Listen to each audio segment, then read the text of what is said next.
ja võistkonna MVP Janar Soo.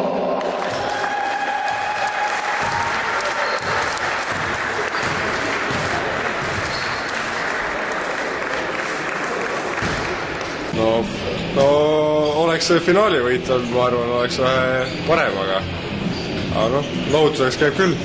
Ja ilma meeskonnata ikkagi ei mängi ja ma arvan, et minu mäng sõltub ka nende mängust. Kui kõigil läheb hästi, siis väga hästi. Ma arvan, et ikka no sa kuskil, kui ainult esiliigat oleks, ma arvan, mänge oleks vähe ja siin ütleme, et esimesed 4 meeskonnad on võrdselt tugevad ka kõik ja ma arvan väga palju juurde. Suvel on eeldatavasti koondise laagrid. Ma olen kuulnud meestekoondise kandidaatide nimekirja ja ma teen kõik selleks, et sinna ka pääseda. Kõigepealt tuleb korralik suvi teha ja eks siis paistab. Ja võistkonna parim mängija Mihkel Leisner.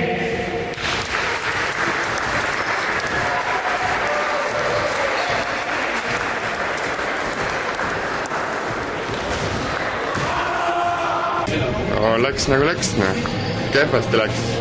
4. jäime, lootsime esimeseks tulla ikka. Rohkem pole midagi jälle. Visked kuidagi läinud mõlemas mängus, poolfinaalist kui ka täna nagu tagant just. Ja teravusest ei kõige päris palju puudu.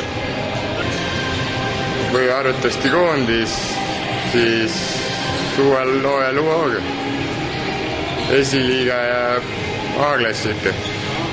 Arvan, et põlesime täielikult läbi nii nagu eelmine aasta. Eelmine aasta ka saime poolfinaalis pähe ja nüüd Osulu käest saime eelmine aasta pähe ja see aasta saime poolfinaalis Osulu käest pähe. Ja usun lihtsalt, kuna me mängisime põhiturniiril nii hästi, siis lootused olid nii suured ja põlesime lihtsalt läbi. A-klass on ikka tähtis, oma vanus kindlalt ära võita, aga me tulnud välja ja pinged on peal ka ja ei ole lihtne. Kuna oma vanus on läbi, siis suvel tuleb ka aasta trenni teha, et mõnes teises klassis läbi lüüa. Iga võit on tore, et on see siis, nagu öeldakse, et 3. koht võidetakse ja teiseks jäädakse. Et mõnes mõttes on ikka hea meel, et loomulikult oleks tahti ju esikohta saada, aga hooaja viimane mäng võiduga lõpetada ei ole suugi pahana.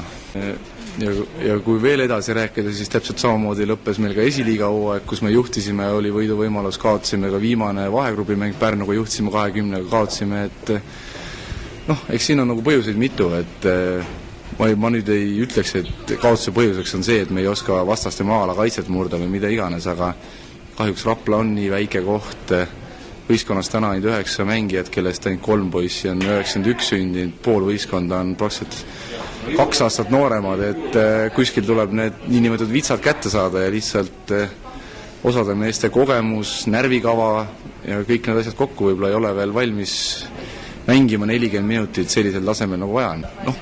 Mina olen öelnud alati oma poistele niimoodi, et korvpalluri karjäär peab hakkama pärast A-klassi, mitte ei lõppe pärast A-klassi, et minu jaoks on oluline see, mitu poissi jätkab nüüd pärast seda A-klassi korvpalluri karjääri, et ma olen oluliselt õnnelikum, kui minu võistkonnas 3 poissi jõuavad Eesti koondisse või meistriliigasse ja me ei saa mitte ühtegi medalit, aga vastupidiselt me saame kuldmedali ja mitte ükski poiss suurde korvpalli ei jõua, siis minu jaoks see medal ei maksa midagi.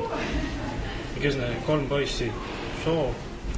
Ma ise loodan, et minu võistkonnas need 3 poissi võiksid olla Soo, Limberg ja Pärne, kellel on ikkagi eeldusi seda mänguga kõrgemal tasemel mängida ja mitte oma karjäär lõpetada A-klassi pronksmedaliga.